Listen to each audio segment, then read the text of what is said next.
Do not confuse this with treatment or mental health advice or direction. Nothing on this podcast is made to supplement or supersede the relationship and direction of your mental health caretakers. Although David Kozlowski is a licensed marriage and family therapist, he is not functioning as a certified mental health professional in this environment, but same applies to any professionals who may appear on the Light the Fight podcast. Hey everybody, welcome to Light the Fight. I'm David. And I'm Heidi. And no sarcasm today until like now. What do you mean?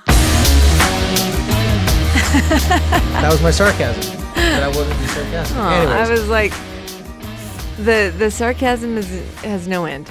It has no end whatsoever.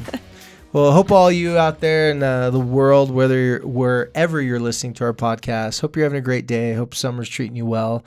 And thank you, as always, for tuning in and having chores to just have a moment by yourself. Put one of the AirPods in. I think it's the move to put one in, and that way you can be half listening to where your kids are at, and make sure that they're safe and nothing too bad has happened. They haven't destroyed something in the house. I think it's best just to put them both in and just block it out. Okay, so that's why we're here at Light the Fight. Heidi is our correspondent. She found out that helps her block it out, but then it only makes her have to deal with more drama later. It's a choice. It's not choice. a good or a bad choice. Well, thank you guys, like I said, for visiting with us. And as always, and when I say always, I mean in 2 weeks now, we're brought to you by teencounseling.com. And if you haven't heard about teencounseling.com, we're giving both a personal and professional endorsement for that, or I'm giving the professional endorsement for that. I've been a therapist for, I can't remember how long now. I've been in the helping profession in counseling psychology for over 20 years now.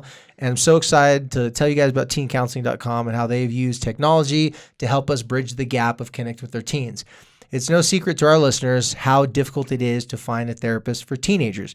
When I was going to college, they said, what do you want to specialize in? I said, teenagers. First thing they said, well, hopefully you realize you're building a mansion in heaven because you're not going to make any money on earth. That's the first thing. And number two, they said, but teens don't want to go to counseling. I don't know if I do that. I almost got into business psychology simply because I was told that working with teens wouldn't even pay the rent. They were right. It wouldn't pay the rent for many, many years, but I stuck at it. I'm stubborn, or I lack intelligence, whatever that word is. Stupid. Those business people were not going to listen to you. Those business people weren't buying the grown-up kid with vans. Like, how are you supposed to help us increase our profit margin when you go to lunch at the nicest sushi restaurant every day?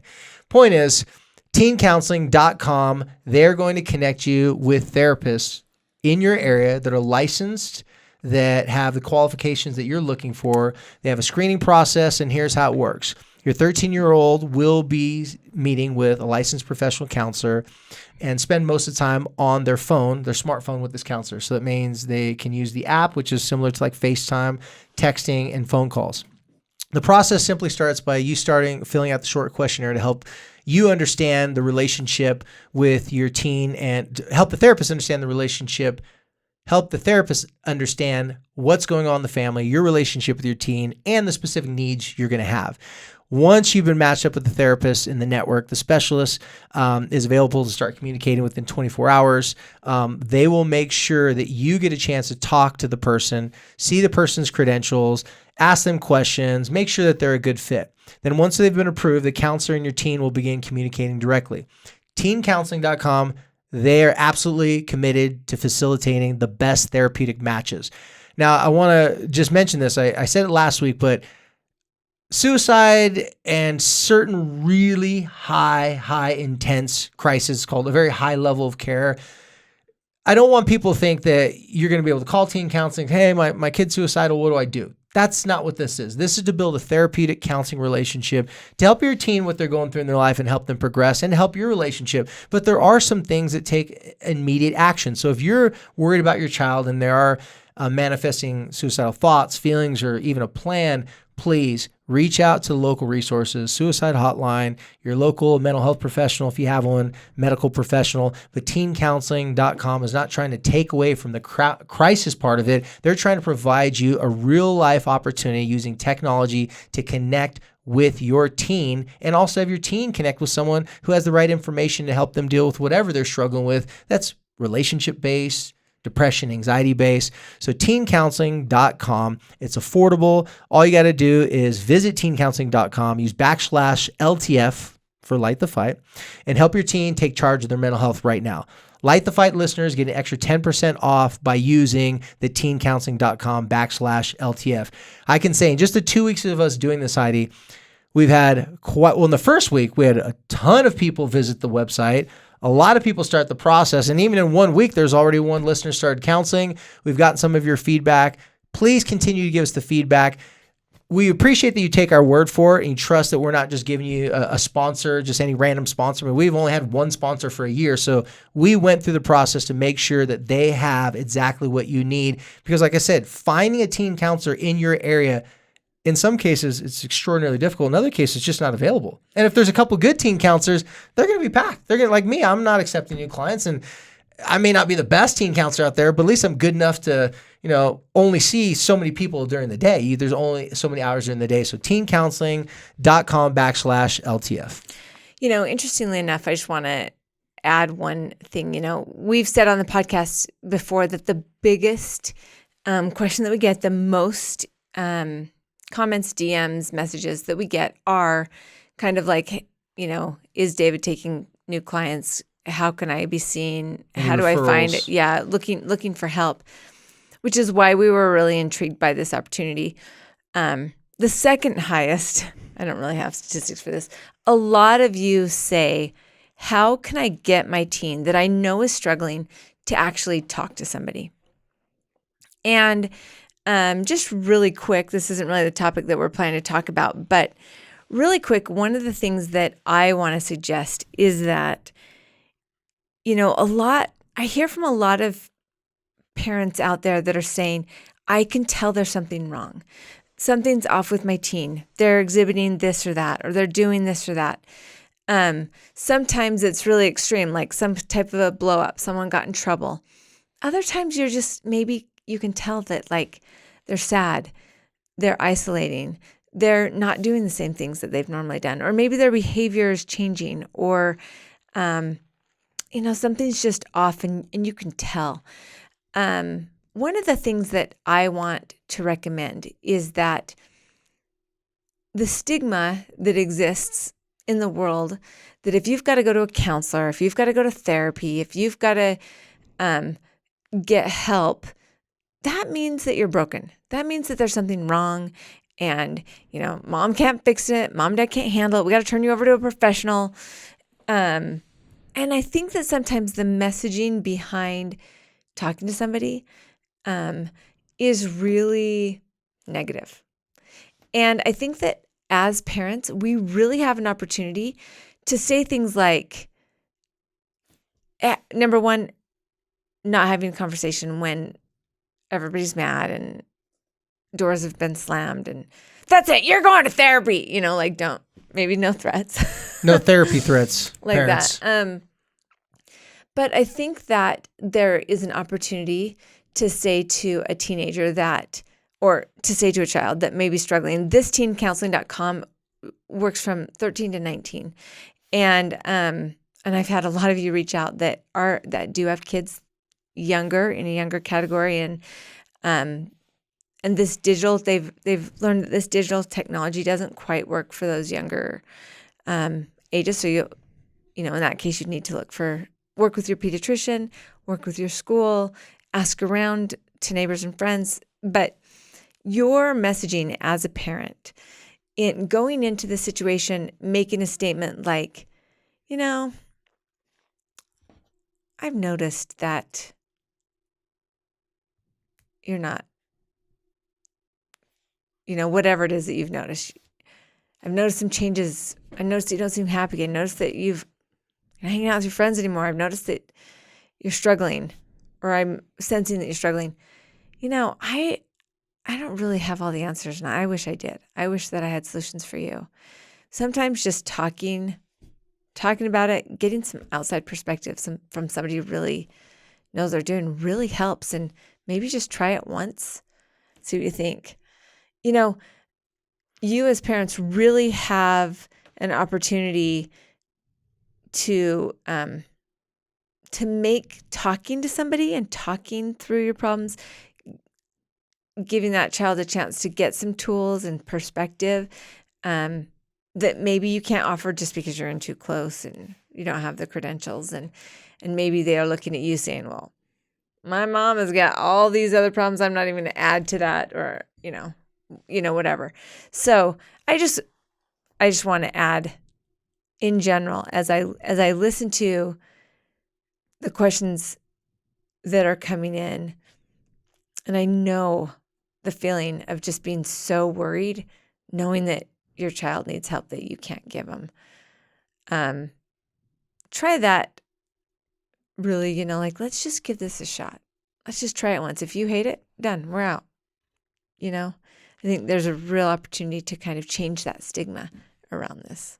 Well, and I know this is still part of the advertisement for teencounseling.com, but one thing that I think you said last week, kids trust their phone. Like, they believe their phone can bridge the gap to information and can get them help. A lot of the kids that I counsel religiously will go to YouTube trying to find videos on how to help them with depression, anxiety, and they're always pleased to find there's some good people out there they can relate to. It's in their phone. They feel like they have control of that content. And as a therapist and work with a lot of parents throughout the years, there's so many barriers to entry to get your teenager to come into counseling. The waiting room, the sitting there and waiting to meet someone you've never talked to before. All these barriers to entry. Awkward. Yeah, all these barriers to entry doesn't mean that the counseling won't work, but it means it's not really starting off on the right foot. And what I believe is that teencounseling.com has provided a way for some people that already have this comfort with their phone, that already feel like this is something they can trust, that they can have control over. It's less about how you get the help and more about getting through the barriers that are going to stop you from getting the help. So I challenge you guys that are out there looking for another alternative or looking something that's a good fit for you guys, please try it. teencounseling.com/light the fight. And as you can tell, they just told us to read a couple things. They didn't tell us to give a 5-minute, 10-minute ad for them. Just us this talking is just about us. it. Just us talking. Us. I did have some lady say, "I'm not going to listen to that first 10 minutes of your crap talking about your advertiser." I got that response, which that's fine. From if a one couple, person from a says couple, that out of well, how many? But what I'm saying is that it also opened this huge myriad of conversations that have come to me in the last couple. Yeah, for the one person, there's all these other conversations that it's open. This is a hot topic. This is a need, and I have not tried it, and so we would love to hear your experiences with it. And it kind of goes along with our topic today because our kids and ourselves, we get stuck in the muck. Yeah, and sometimes we have to keep on going, and we have to persevere and be resilient and all those things. And our lovely humans that we brought into this world are not cooperating. So Heidi, let's talk about that. Okay. So as you know, I always like to show up with the problems. And real quick, totally random thought. I had to say this because I told you this the other day. Parents out there, I know you guys know I'm a surfer, so bear with me for a second. If you haven't heard about the movie Unstoppable, just take your kids to go see it. Especially your little girls. If you guys remember, there's a movie called Soul Surfer a number of years ago, about a decade ago. Bethany Hamilton, quite the amazing woman. Well, this documentary is about everything she's done afterwards. And I'm only going to have one little, so this is a spoiler alert, okay? Great, I haven't seen it. There's one little thing that she does drifting in the blue ocean by herself that I want you to look out for. See if you catch it. Okay. So it's a little bit of a spoiler, but if you want something to make your little daughter or your kids, not even just girls, just your kids feel like I can overcome a handicap, I can overcome a disability, yourself. I mean, my daughter, every single day since then, I was already planning to teach her how to surf this summer trip. Hawaii didn't work out the way we want, but she's like, Dad, I need you to teach me how to surf. Like, I want to be like Bethany. I'm like, that's right, sweetheart. Let's go do it. So little plug for them. Unstoppable. There's in Utah. All you got to do is go to the website, Unstoppable. They'll tell you where, because not every theater has it because it's a special type movie, but it's running for the next few, I think the rest of the month and a couple weeks into August. So check it out. Yeah. Anyways, go ahead. Okay, wait. And before I get into the topic, I'm going to add just one thing. Yeah. If you guys are regular listeners to the podcast, I don't remember what episode number we were on last week, but Brandon's going to tell us. So last week we talked about decisions. We talked about, and if you've listened, if you haven't listened, you should go listen. If you listened, you know that I was like, wait a minute.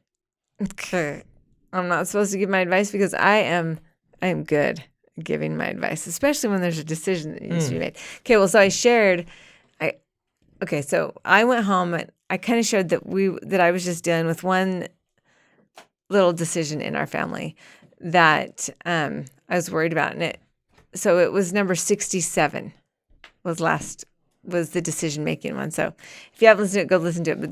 But basically, what happened was I had made the decision to let Connor make a decision about his education situation, and what it came down to is that the administrator and thought that Connor should be in a certain place at school, and Connor thought he should be in a certain place in school.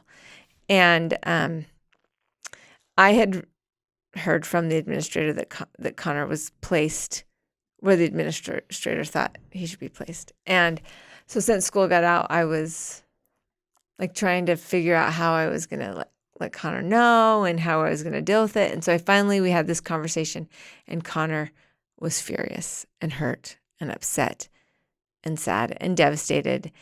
And I was freaking out, right? And I was like, gosh, but the administrator thinks this is what's best, and Connor doesn't want to do it. And how do I empower him? That's really what our conversation was. Well, okay, so I thought about it a lot. I thought about what you said a lot.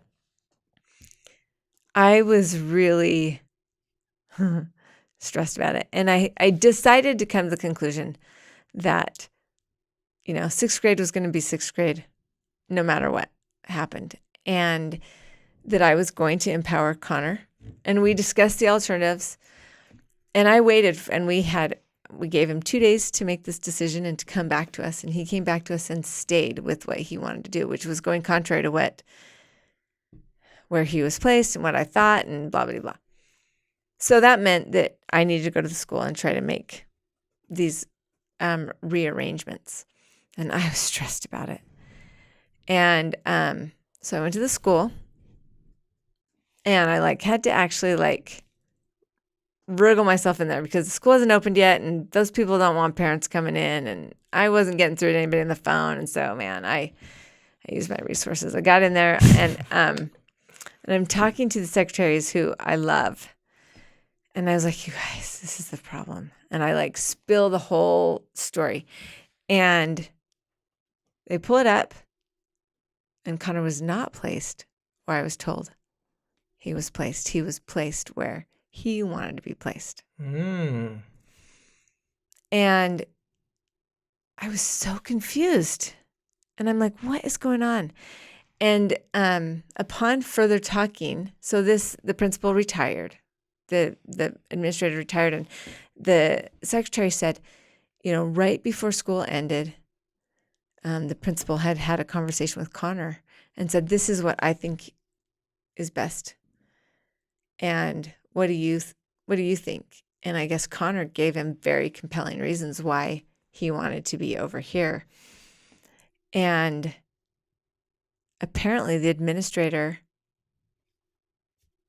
told Connor that he would place him where he felt like he needed to be. And so that's why Connor was so mad, because I think that Connor really thought that he had resolved it. I wanted that debate.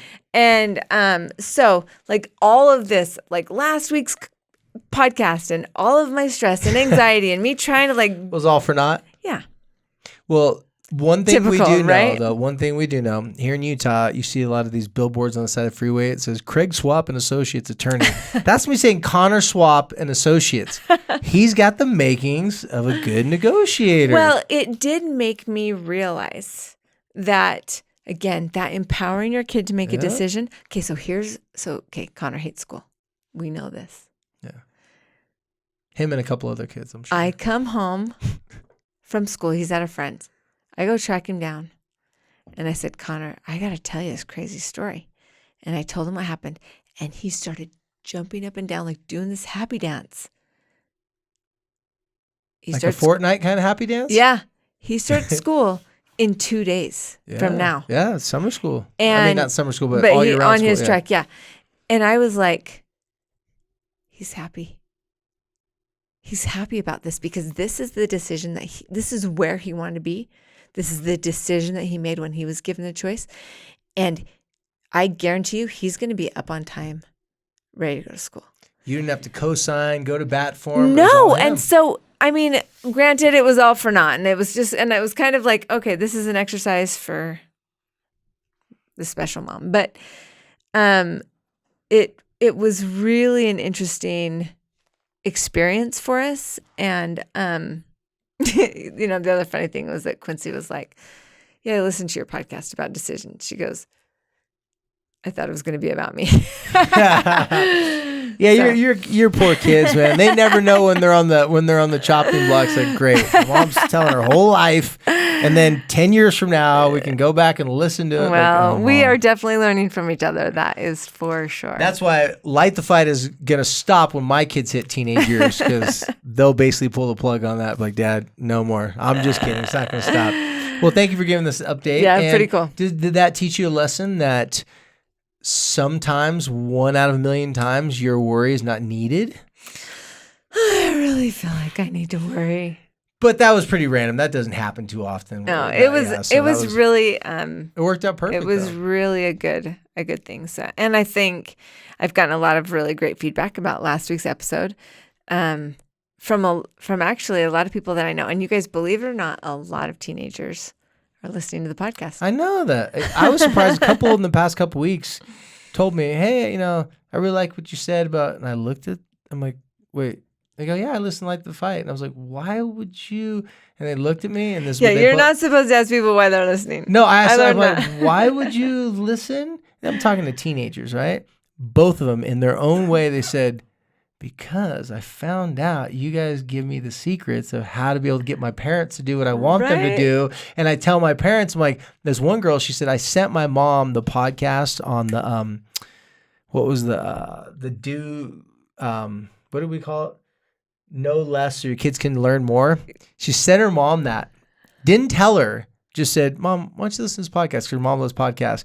Her mom at the end of it came back and looked at her and like, okay, I get it. And she's like, what? She's like, that was very sly that you said that. I knew exactly what you're talking about. And she's like, what'd you think? She's like, it's good. She's like, are you going to listen again? She's like, maybe.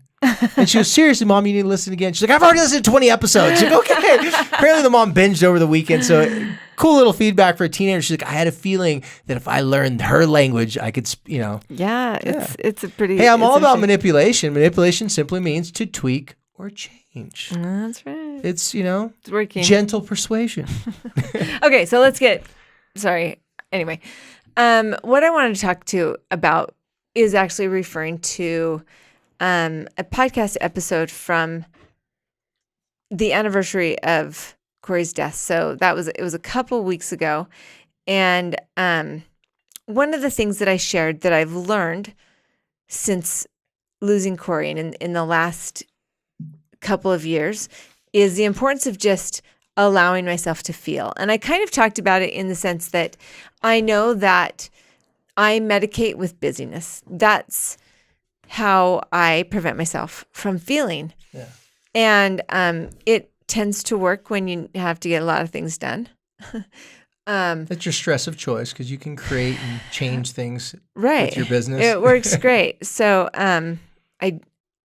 And then what I realized is because I was being so busy and because I wasn't taking the time to feel, I wasn't progressing through the healing process because I wasn't allowing myself to feel. Okay, so a lot of people talk about feeling their feelings.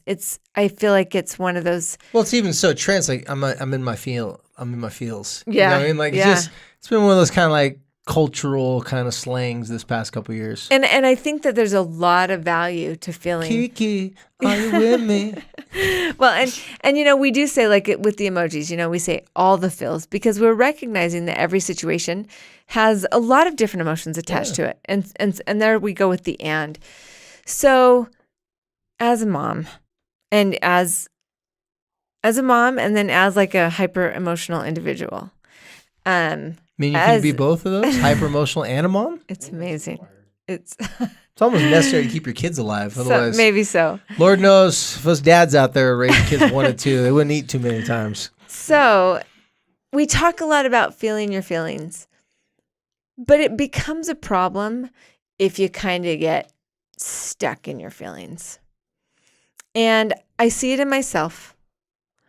I've noticed that if I let myself, and this has been my fear, right? If I let myself get too deep into my feelings, it's hard to climb out. But then I've also noticed it, witnessing this in others around me, that when they go into that really emotional place, and you, as the parent, as the trusted adult, as the friend, you want to validate that, and you want to give them that freedom, and you want them to feel those feelings. How do you get people to come on back out? Because a lot of those feelings can become very heavy and, dare I say, comfortable. And the word that just keeps coming to my mind is like a mire. I think that sometimes the feelings that we're trying not to push away and push down can then start really holding us back. So my question is, and the thing that I've been thinking about is, how do you, without shaming and giving people the space to feel and to feel safe, facilitate this moving through the feelings? Is that a weird question? No, we can call it when feeling your feelings goes wrong. Dun, dun, dun, dun. Okay. So this is one of those episodes where I have no idea if I've ever mentioned this on this podcast. I know I've mentioned it on some things that I've done. I just can't remember. I'll tell you. So my mentor, shout out to Dr. Brunel Christensen. When I came here to Utah, he took me underneath his wing and threw me a couple teen clients and said, "Let's see what you can do, young man." And he gave me my first shot, and he helped me out. He got me into everything, and he had taught me something a long time ago that I've been experimenting with years, and it's called face, replace, and connect. And so basically what this does is, so you're talking about, you want to feel your feelings, but what happens when you feel your feelings and next thing you know, you felt them for too long, and then you can't get out of your feelings to the next step. A lot of parents, they have a hard time, and I'm speaking just from my professional experience. A lot of parents, certain parents, I should say, have a hard time wanting to validate their kids' feelings because they're fearful of that happening. They're fearful that they're going to create a victim, that they're going to validate the feelings to the point where now the kid gets a positive reaction to sharing hurt and pain. And then the parent says, okay, now I validated their feelings, and now they only want to talk about their feelings. And whenever I ask them to do their chores or anything else, now they're telling me things like they're sad, they're depressed. So then the parent starts to get suspicious because most parents out there have seen their kids do something called lie. Or not tell the whole truth, at least.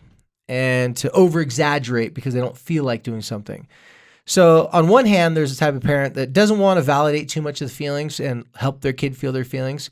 Then on the other end of the spectrum, it's the parent that over-empathizes with their kids, over-sympathizes with their kids, and really goes down this long, drawn-out path about feelings and doesn't really help their kid keep it going to some sort of solution. So Dr. Christensen, and I can't remember if he made this up or if it was one of his colleagues. The point is, he taught me this: face, replace, and take action. or face, replace, connect is what they call it. So the first part is face. So here's what this looks like. When you face something, you're acknowledging it. So you're allowing yourself to feel it. You're talking about it. And you're stating that your feeling is true. Doesn't mean it can't change. Doesn't mean when you calm down, it's not going to be less than you felt at the moment. But the feeling is true. So I developed a way of helping people start this out. So when you're ready to face your feelings, or you want to help your kids face your feelings, and this is how parents, how you can model this for your kids, and like was Heidi was talking about, help them get through the muck and the mire, right? So I always have my clients start out with a very simple sentence to get the facing part down, or to get it going. It starts out with, it's true. I do feel ... So let's say it's someone's feeling depressed. Let's say you have a teenager that has depression, struggle with depression, and they're feeling depressed at the moment. But in their head, they're like, I'm depressed. I can't do this. I can't do that. And like a depressed person normally thinks is usually negative, pessimistic. It's a very victim mentality thought process. Doesn't mean they're a victim, but that's the mentality, because the feelings are making them feel horrible, helpless, stuff like that. So when you say, it's true, I feel depressed. It's true when I think about all these things in my life that I'm not good at, or all these things that are making me feel depressed, then it makes me not want to try. It makes me want to give up. It makes me feel like I'll never be anything special, important. And when I feel all those things, I don't even want to go hang out with my friends. Period. So what I do with people in this very first step, I tell them, I want you to imagine that you're walking down a spiral staircase. But when you start walking down the spiral staircase, you're holding all this baggage and all this luggage.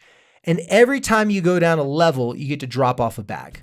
Then you go spiral down another level, drop off another bag. And as you get down to the bottom, so as we're talking, I'm telling them, envision themselves saying, it's true. I do feel depressed. Boom. You dropped off a bag. Okay, it felt good to say it. It's true. When I get depressed, I start thinking about all the things that I can't control in my life. Boom, you drop down another one, and you're still walking down the spiral staircase. But you just keep on going, dropping off the bag, stating simple truths about your feelings. And then once you get to the bottom, take a deep breath, and you sit there with your feelings for a moment. And then you say the next sentence to help you replace it. And the sentence sounds like this. Yeah, it's true. I've been depressed, struggled. When I struggle, I think about all my insecurities. I compare myself to the people. I feel horrible. Then I don't want to get out of bed. I don't want to do anything. And that makes me feel more depressed. They take a deep breath, sit there for a moment, and then they say this. However, I notice that when I'm depressed and my friends have got me out of my room and make me go hang out, I actually feel less depressed. I notice that when I have something to be excited about and I'm busy on a project or thinking about something, I get a break from feeling down and frustrated with my situation. In fact, I truly do feel depressed, and it doesn't mean that I can't connect with people. It doesn't mean that I can't do anything. So that's the replace part. The face, then the replace. Then the take action is whatever you just replaced. These, I call them victimizing thoughts. All these negative thoughts in our head. Some people used to call them thinking errors, stuff like that. I call them victimizing thoughts because I don't know anyone that wants to be a victim. So it's a painful reminder that that's not a good place to stay. But once you face these thoughts, like, yeah, it's true.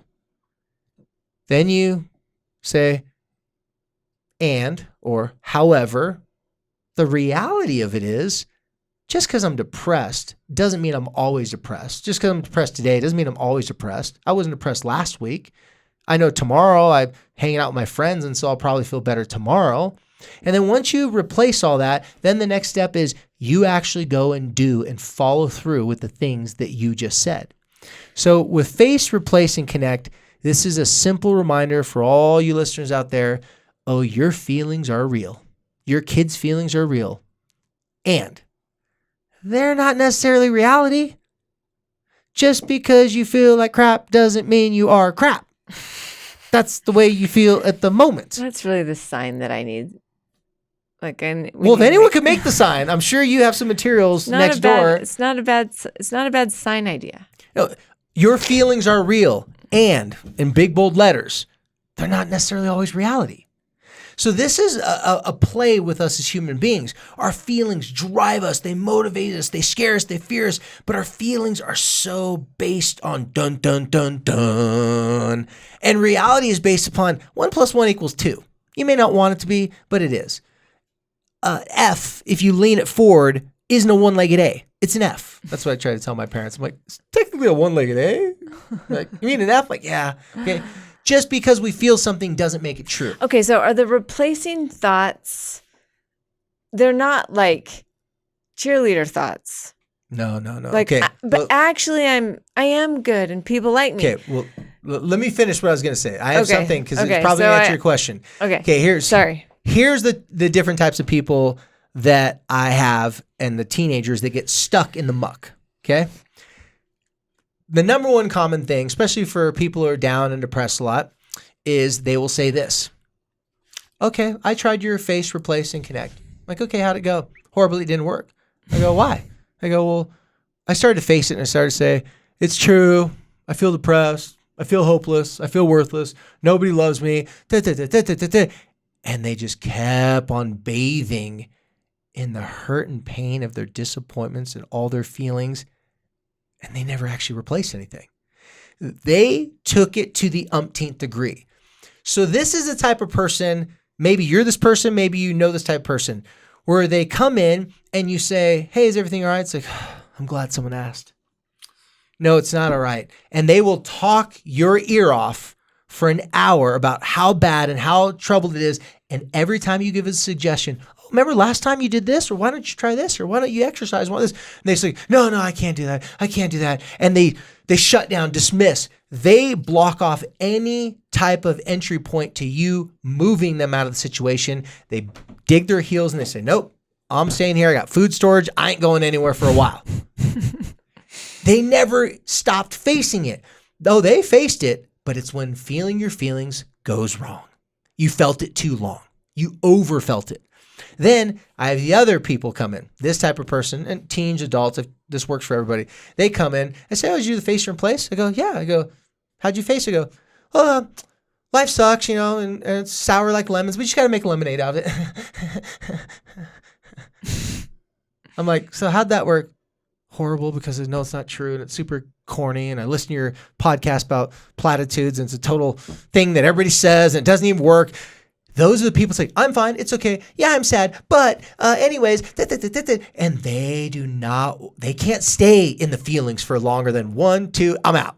They don't want to be there.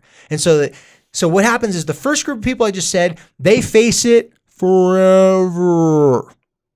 The second person, they go, I touched the face. Now I'm jumping to replace it. I can do whatever I want to do. I just haven't taken enough inspirational selfies lately. Let me take some more inspirational selfies to tell people that if they follow my path, they're going to have a happy relationship. They're going to do this. And we all know the person that's over posting about motivation. Like, gosh, if I didn't know how horrible their life was, I'd actually believe it. But they're trying to hype themselves up. Those are the people, and I'm joking, I'm not saying these are bad people, but those are the people, they don't want to face it, but they want to go straight to business and let's take it all serious. Well, let me tell you what our brain has an issue with. BS. Our logical brain does not buy BS. So the people who are the overfeelers are like, nobody loves me, and they just play the emotional violin and they get stuck in their feelings. Our logical brain's like, yeah, well, let me know when you're done with your pity party. Oh, I'm sorry. It's a parade now because now you're taking it to the streets, asking everybody, waving, hey, show up to my pity parade. You don't have time to take action. So just let me know when you're ready to get out of it. And you're part of your body, you're part of your brain, not your body, the assertive part that's the go-getter, is just waiting for you to get out of your feelings. Now, the other person, because they don't like to be in their feelings, they're quickly wanting to get into action. They stay busy. They want to constantly be going, so they don't have to feel their feelings. The third person. So let me tell you, for the first two people, your porridge is too hot or it's too cold. The third option is just right. The third option is like, yeah, it sucks. I hate it. And when I get pissed off and frustrated with myself or my situation, it makes me, I don't know, eat my feelings, watch Netflix for too long, binge on too many things, whatever it is. We all have our own vices, right? Everybody's got their own poison. We go to that and you just get stuck in that. So the middle ground is, yeah, I'm going to face it for a minute and I'm going to sit with it. I'm going to take a deep breath. I'm going to realize that this is my life and this is how I feel today. And it doesn't necessarily mean that's how I'm going to feel tomorrow. It doesn't necessarily mean that it means that the rest of my life is going to mirror this situation, these feelings. This is how I feel, and I can do something about it. Now, how this has worked for me, one of the simplest things that I came up with, because everyone that I counsel this on, they find these one-liners. These one-liners that just help you get deep in the facing, stir it up, feel it, and then quickly get out, because you don't want to stay there too long.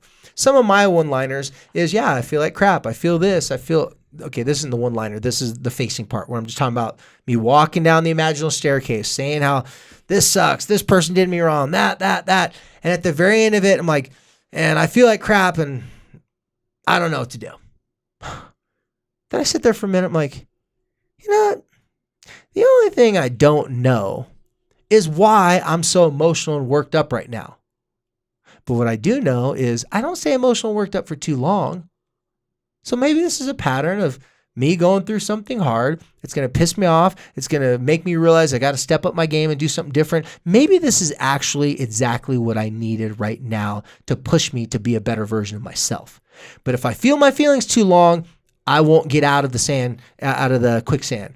If I don't feel my feelings, I will never be able to be respected by myself, because if I'm all action and all motivation and work hard, then my emotional part of my brain's like, okay, you ever going to have a moment for us? Like, can we ever sit down and just have a good cry? Can you ever go apologize to your best friend who you haven't talked to for years? Can you apologize to your parent, your sibling? Can you just put down the guard and quit being so busy and protecting yourself that you're available to connect with other people? And be real. And be real. Now, once you go face, replace, all of a sudden your mind has amazing epiphanies of the actions you need to take. That's why it's called face, replace, connect. Connect is really the action. So if I'm feeling down and depressed, I face it. Then I go, well, I haven't always felt this way. And yeah, I'm feeling horrible right now, but at least I'm talking about it. At least I'm doing something about it. Well, then what I need to do next? Well, I better call my best friend and talk to him about it. I had a situation this Monday. I was feeling really insecure about my TED Talk. And I don't normally feel insecure about talking. That's like the thing that I'm like, I got that one in the bag. But this is something different. The talk that I thought they wanted wasn't necessarily what they wanted. I'm sitting here going, wait, what do people want? And how do I say it? And I only have 8 minutes. I'm like, and like I had a moment where I don't know if I could do this. I called one of my best friends. He just started saying stuff. He's a big fan of me as a person. He's known me since I was like 20 years old. And he said some things to me. I was like, I faced my insecurities by just saying it sucks. I can't believe I feel this way, because I don't like to acknowledge that, because I feel my life is too amazing right now for me to complain. Because I look at the life I came from, I'm like, what am I complaining about? I watch Unstoppable with Bethany Hamilton. She's got one arm and she's a better surfer than I am. Like, what's my excuse? But at that moment, I needed to face it. And once I got done facing it, I replaced it with, I actually need to get outside my head and call someone who I trust. And I called my friend. And he said some things. I'm like, I don't know why he said that, but I needed that. I called a couple other people, and now I'm back on. My talk's better than it was before. I scratched 99% of it, started over. Like I've never been scared before. I talked about, what happened with Corey. The night before, I was going to say this as I'm walking. I'm like, nah, I threw away my whole talk like minutes before I went up there and talked.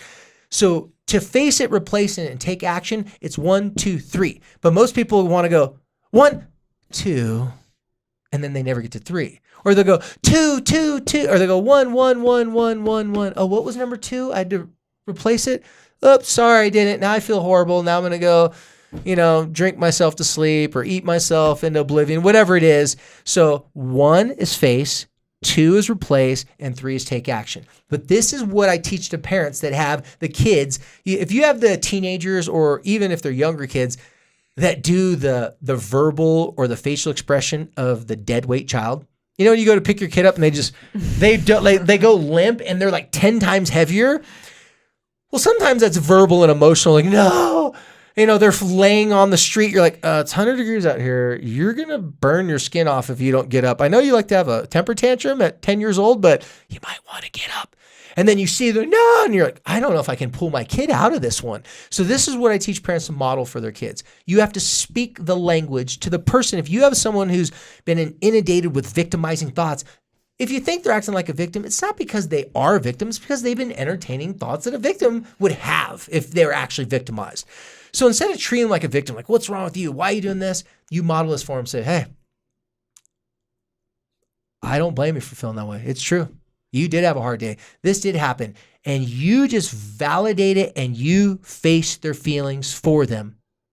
And then when it stops, they'll be like, yeah, and it sucks. And maybe they add a little bit into it and you let them be there for a moment. But the reason why this works for parents is because they know there's a step 2. Most parents that came to me, they said, I just thought I'm supposed to validate them, sit there with their feelings, but I only got like 10, 15 minutes of patience with this because then they start blaming me. And then they start saying it's my fault. And I'm like, whoa. Sometimes kids go a little too far. They go, thanks for being there for me, because, last year you were never there to listen to me. And you're like, wait. How did I go from all of a sudden helping you to now you just insulted me? So I tell parents, you face it. You give them those statements. Yeah, it sucks. Yeah, it's horrible. Yeah, you're doing this. And just be there for a moment. And then say, however, every time you felt like this before, for some reason, you just go play soccer, go play basketball. And then you come back and you're still bummed out, but you kind of got through it. So, yeah, I don't know. Kind of leave it there for them to marinate with. Don't talk them out of their feelings. Just guide them to the next step.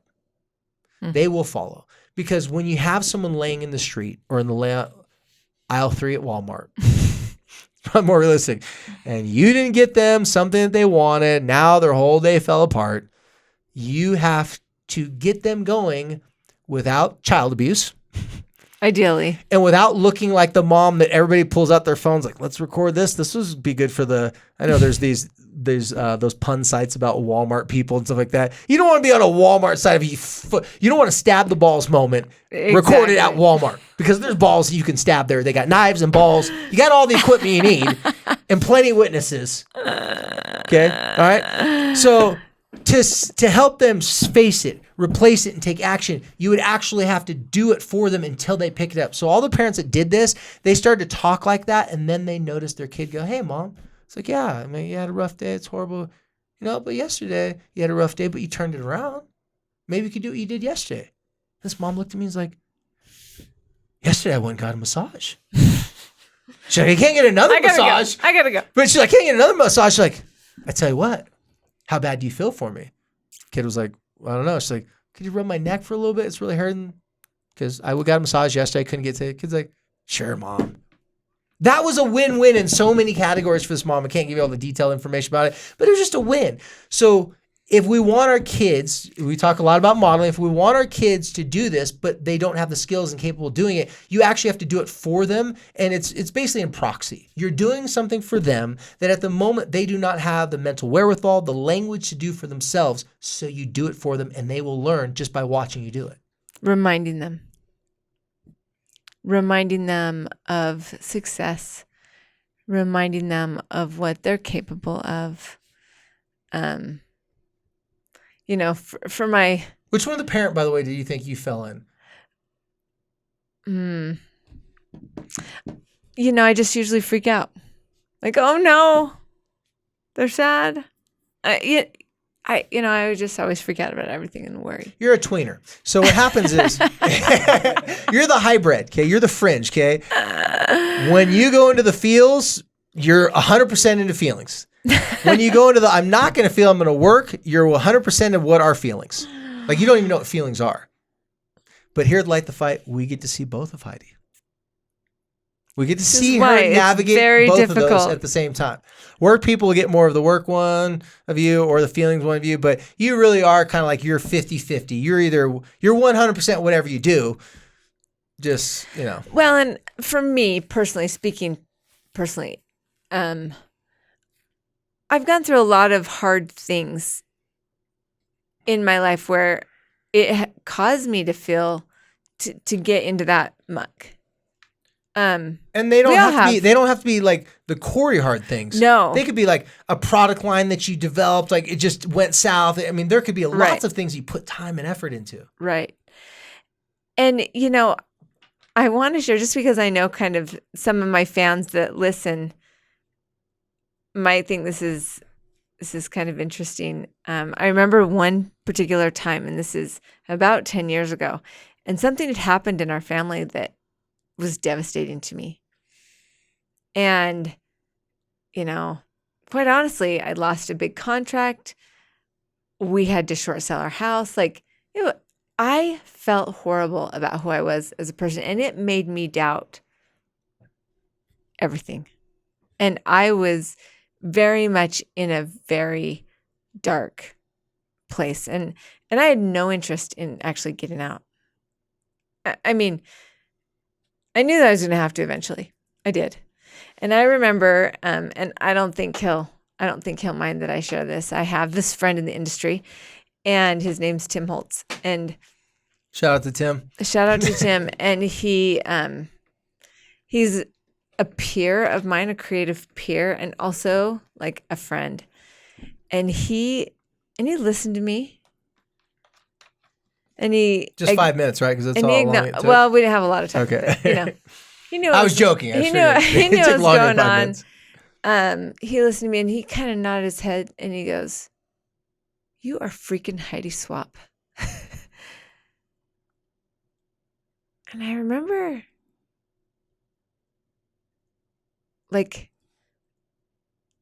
I needed to be reminded.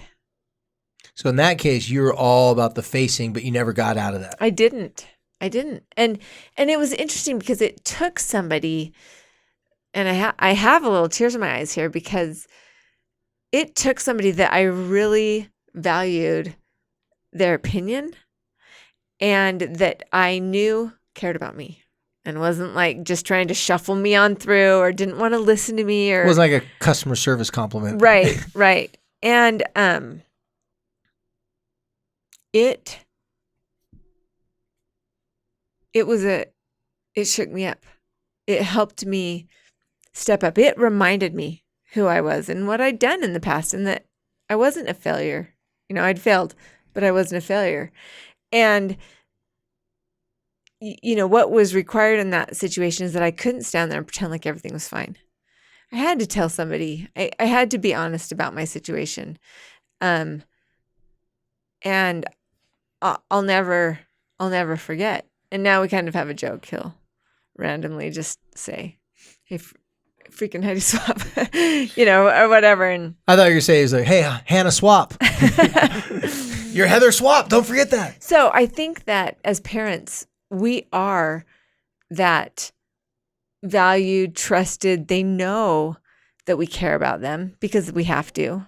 We do have the power to remind them that they're capable, and not from just that blanket platitude type statement, like "you're gonna be fine, suck it up" type situation. But because there's no conviction and testimony when you say like "you'll be fine, suck it up," but when what he said to you, that's like looking you in the eyes, like, "You're Heidi Swap. Like, what are you thinking? Like, you got this."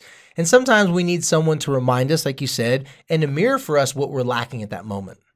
And I think that it's easy. I think that even the strongest, smartest, most successful, highly motivated people can get in that mire crap. Like, there's no, you don't have to be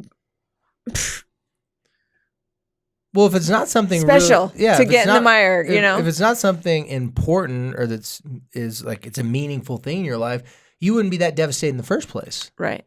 Like, it's got to mean something to you. It means that there's some meaning in that. There's meaning in that mire. And so there also has to be meaning in that replacement. Anyway, I like that. So just a little quick reminder for the face it. I always tell people start off with the simple sentence, because a lot of times I'll tell people to face something and they get stuck like how to begin. So the sentence just gives you a jump start. Once someone gives you a sentence, you can just finish it. It's like, "It's true. I do think and feel." Some people say think and feel. Some people say feel. "I do think and feel that I'm worthless or I do feel like a failure. And then once you say that, then when I feel that way, because a little quick reminder about human psychology, the thoughts you entertain determine your mood and attitude. Your mood and attitude then will determine your actions and reactions at that particular time. So you entertain the thought that you're horrible, you feel horrible, your attitude is horrible, and when someone asks you to hang out, you say no. Like that's a short street version of it. So in this process, you check every single box that your brain needs to check to move forward. And that means you can't skip 1 and 2 and go straight to action. You have to feel it, take the breath, replace it with and or however. Those are like, interesting. Once you state the things that you know to be true, so the facing is what I call victim thoughts. I didn't use the second one. And the replacing, I call those real power thoughts. And guess what victim thoughts? You'll always know if you're having victim thoughts. This is going to sound familiar to you, Heidi.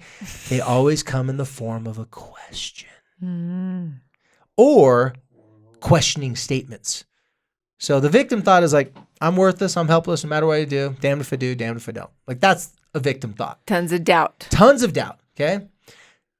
A real power thought, and I call it real power thought because it's a realistic power thought. You know what a power thought I had when I was in college? I got a big paycheck. Well, not a big paycheck, my monthly paycheck to live off of. I said, ooh, I'm going to go to Vegas. On this movie, I saw the guy put it all bet down on blackjack, and he won that, and he doubled that down. So my thought, I was going to take $500 and turn that into $5,000, come home. I had to borrow money to come home. You did not do that. So that was my power thought. So my power thought was, I'm going to go to Vegas and make money and have extra money throughout the rest of the quarter. And the reality was, it's gambling, and I didn't even know how to gamble, okay? So that's why I call them real power thoughts, because sometimes our power thoughts like, I can do this, I can dunk a ball just like LeBron James. You're 5'2", but I can do it. No, that's not realistic.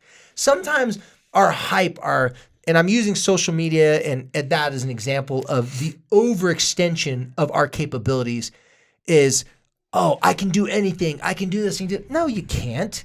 You can do things in a certain reality. Yeah, you can do anything, meaning you can improve and stuff like that. But there's some things you can't do just because that's reality. Like you can't go buy a Ferrari if you can't even afford a Honda. Like you can't do it. I should be able to. Yeah, but reality says you can't. So real power thoughts is just simply stating truth. Real power thoughts always come in the form of statements. Victim thoughts always come in the form of questions or questioning yourself. Interesting. Okay. So that's why we have to, if we just jump away from our insecurities and our questions, say, well, I don't want to deal with my feelings, so I'm going to go straight to, I can do this, I'm powerful, I can do whatever I want, hashtag, do whatever you want, or be powerful. It sounds good, but the problem is you miss the important part, acknowledging that you're scared and you don't believe you can do it. Regardless of what you say, you're scared. So if you face the victim thoughts, replace them with realistic, powerful thoughts, which are always in the form of a statement, it would sound like this. Yeah, you feel worthless, and a lot of people depend upon you.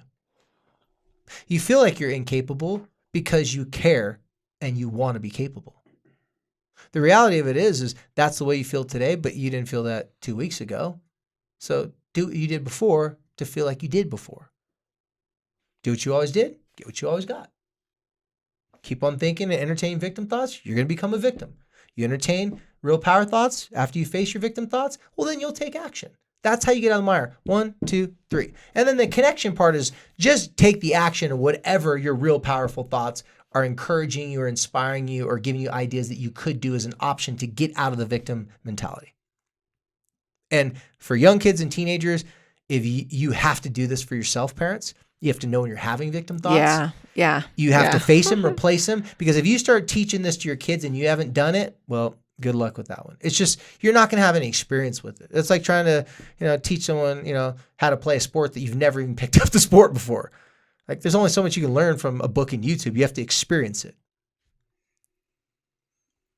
Okay. You've given me a lot to think about for me and also as a parent. And was that pretty clear in the whole entire, the different, how people will like face it, but then they never get to replace it, or they'll replace it, but they don't really want to face it. Well, and I think what holds the most truth for me right now, because I see myself in this, I also see those around me having this happen, whether it's friends, whether it's associates, whether it's my kids, whatever. I think it's a human condition, right? This is part of humanity is having these feelings and having to figure out how to deal with them. Like I always say with this podcast, we first change ourselves. We first onboard these concepts for ourselves, put them into practice for ourselves, so that the BS meter doesn't go off in those around us, so that we do have solutions and we've tried it ourselves and we know that it works. Because we can never carry something forward or teach it or model it or lead if we don't understand it, if we don't do it ourselves, we don't practice it, and I think that is a big problem between parents and teenagers, is just that hypocrisy. And I think that the older that the kids get, they can kind of see that their parents aren't always walking the walk and talking the talk. And then there starts to be this, So when your kid's when your kid's expressing their feelings, see this as an opportunity to help them face their feelings. Don't try to bail them out of it. And then when you validate the feelings, like you're telling me, yeah, I don't blame you for feeling that way. I get it, or yeah, if I were you, I'd feel that way too. Don't validate it so long. Now that becomes their identity, because their feelings are not their identity. Their feelings, they could be depressed, anxious, even if they're bullied or mistreated. Yeah, that's what they're going through, but it's not who they are. And so and that's a big challenge that I think parents in their own household really have contention with each other, because one parent may criticize the other parent and say, hey, listen, you're over empathizing. You're giving them this exit strategy to get out of responsibility by showing up for their feelings too much. And then that same parent can turn around and say, well, I think you shut them down. I think you shame them. And I think you do too much to dismiss their feelings, and it makes them feel like they're not being heard. So I'm trying to make up for what you did. Well, guess what? You guys are both helping the problem. You're not doing what you're reacting to what the other person isn't doing. And you're trying to overcompensate. Well, trying to overcompensate for something doesn't help you find center.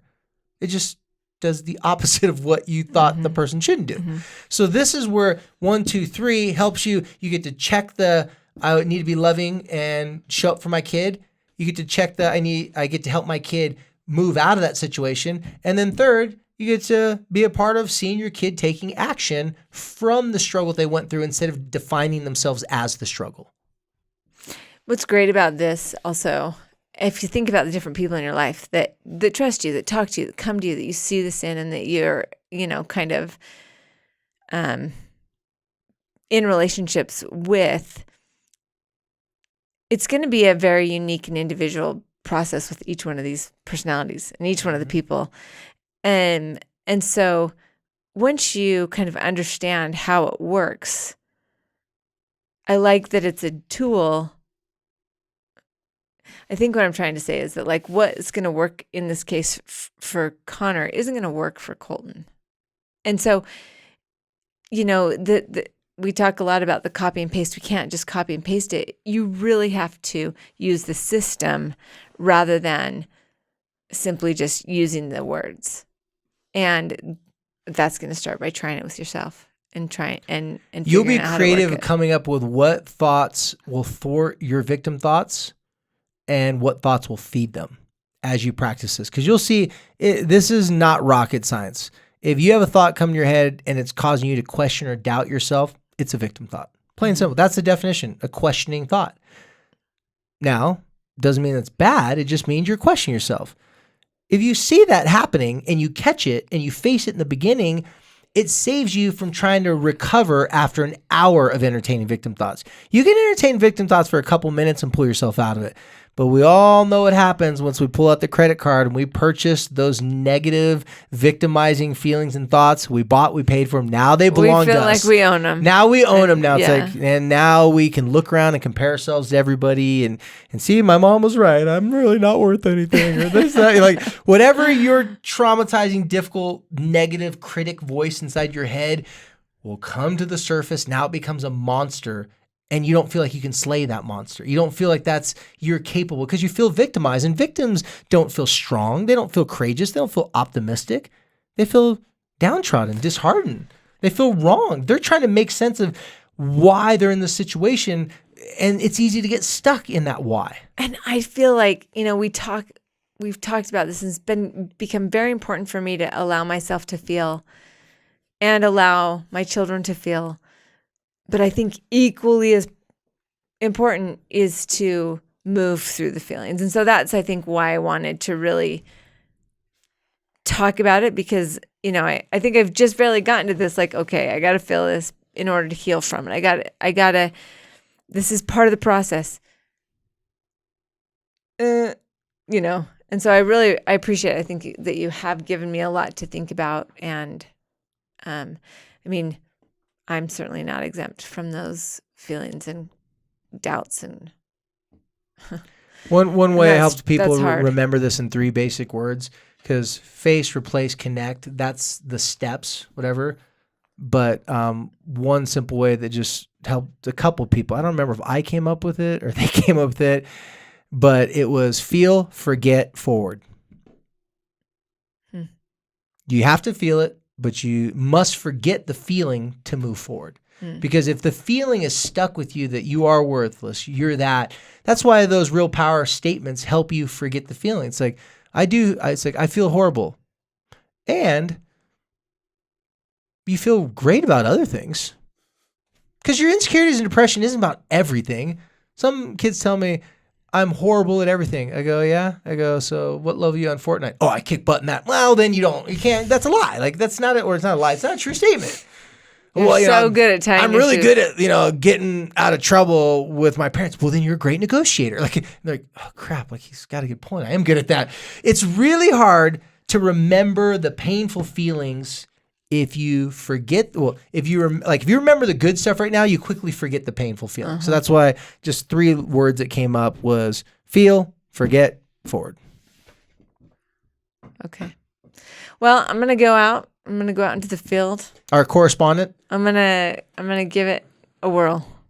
I'm gonna see what happens. First, you'd have to have victim thoughts. I don't know if that's gonna happen this month. It might not. It may not happen. It might happen on the drive home. You'd have to doubt yourself. You'd have to question your capability, and that you're good enough. enough. Really hard for me. Not. I should be able to be back at that later on tonight.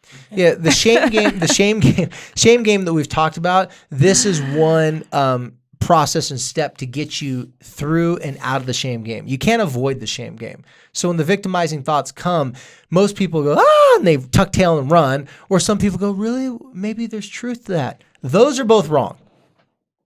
Well, last week we talked about like this importance of empowering kids to decision making and how to help them with decision making, which is just a critical